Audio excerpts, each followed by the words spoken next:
yung technical awards para medyo may thrill, no? Alam ko po may hinihintay kayong category talaga. So, tingnan natin mamaya po kung sino ang magwawali doon.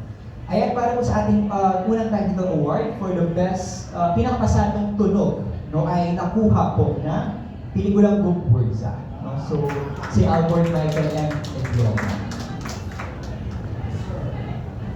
Next po natin ay pinakapasadong musika, no? So, second na po niya, pangalawang taon na po niya, si Ganoong Pico Cifra, dahil siya din po ang nag-vote para sa pelikulang Katips no, last year.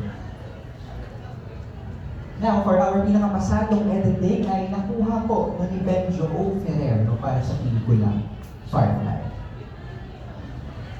Para naman po sa pinakapasadong sinematografiya, ang nakakuha po ay ang pelikulang Gumburza para kay Carlo Cañas Mendoza.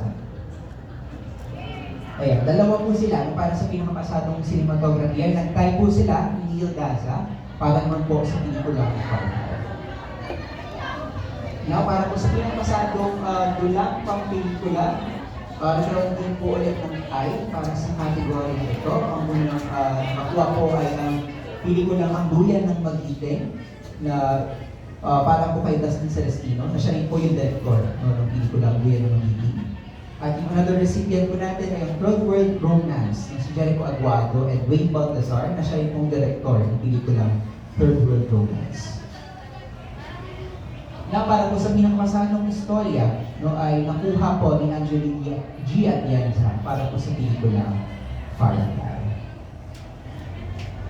Now, para po sa ating pinakamasadong disenyong pamproduksyon para po kay Ginoong Erickson Nataro para sa pelikulang Gumburza. So medyo marami na po ang Gumburza ng Firefly. Okay na, stop na daw po. Okay na.